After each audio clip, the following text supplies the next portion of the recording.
This is Luke chapter number 18. We will look into this situation and see how Jesus and a blind man worked together. So it's verse number 35, and it says, "And it came to pass that as he was coming nigh unto Jericho, a certain blind man sat by the way side begging. And hearing the multitude pass by, he asked what it meant. And they told him that Jesus of Nazareth passeth by. And he cried, saying, Jesus, thou son of David, have mercy on me. And they which went before rebuked him, that he should hold his peace. But he cried so much more, Thou son of David, have mercy on me." Like, imagine, the people are saying, shut up. People are giving him a shut up call. People are saying, stop, do not cry out loud, do not say this, do not say. Like, they are rebuking him. But he is crying out loud even more. So what happens next? That's more important. "And Jesus stood and commanded him to be brought unto him." So what did Jesus, when Jesus heard, what did Jesus do? He asked the people to bring this blind man to him. "And when he was come near, he asked him, saying, What wilt thou that I shall do unto thee? And he said, Lord, that I may receive my sight. And Jesus said unto him, Receive thy sight, thy faith hath saved thee. And immediately he received his sight and followed him, glorifying God. And all the people, when they saw it, gave praises unto God." Oh my goodness, that's beautiful. That's beautiful. That's beautiful. But obviously, when we actually go, we have to look at both of the scriptures. We actually have to see how the same kind of a situation happened with Muhammad as well. We will not go into any tafsir. We'll go into Quran directly. So this is Quran. So it says, it's chapter number 80, verse number 1. "He frowned and turned away." Who is he? The prophet. Sahih International actually puts in prophet, whereas in the Arabic there is no prophet. But anyhow, obviously we are talking about prophet. So prophet frowned and turned away. Which prophet? Obviously is Muhammad. Why did he turn away? And why did he frown? Because there came to him a blind man. So imagine, when a blind man came to Muhammad, what did he do? He frowned and turned away his face. He frowned and turned away his face. That is chapter number 80, verse number 2.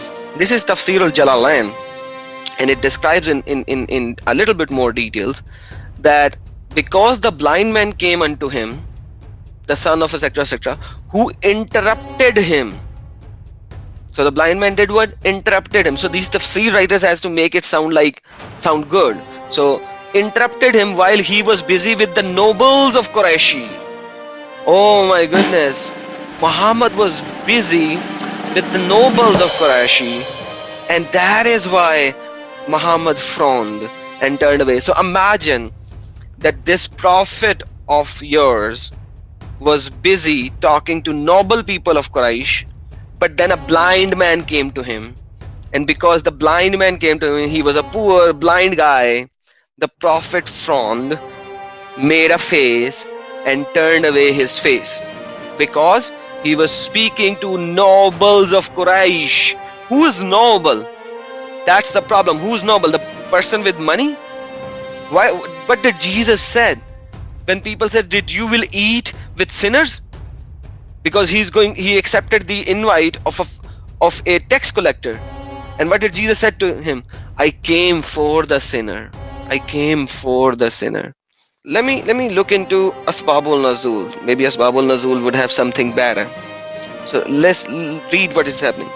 This refers to this guy that later went to this etc., the son of etc. He was calling them to Allah, hoping they might embrace Islam. So Muhammad was not talking to somebody who was already a Muslim. He was talking to some nobles, teaching them that they might become Muslims. So they were kuffar anyways. Ibn Mukhtum stood up and said, O Messenger of Allah, teach me of what Allah has taught you. So this guy stands up and he says, teach me as well. He's a blind. He kept on requesting him and repeating his request, not knowing that the Prophet is busy and dealing with somebody else. So imagine this sentence has another problem, because if Muhammad is speaking with somebody else, this guy is blind, not deaf. He can hear if Muhammad is talking already. So this asbabul nuzul is already in a problem by this line. So they try to make Muhammad look nice, but they cannot, because there is nothing nice about Muhammad whatsoever.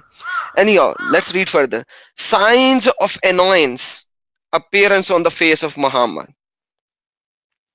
Sign of annoyance because of being repeatedly interrupted. He said in himself, these chiefs will say, oh, this line is very important, you have to read that. So these chiefs will say, his followers, means Muhammad's followers, consist of only the blind, lowly people and slaves. Oh my goodness, this is disturbing. This is like this guy is trying to make sense of it, and even in trying to make sense of it, he's destroying it fully. He's destroying it fully, because the nobles will think that these chiefs nobles will say Muhammad's follower consist of only blind and lowly people, the low people, the slaves. That's what they will think, and that is why the messenger of Allah etc., frowned and turned away from him. Oh my goodness, because Muhammad was afraid of the people, the rich people of Quraishi, what they will think about Muhammad. Imagine that. Imagine that. This is your prophet. Is this the one you follow? Is this the one you follow?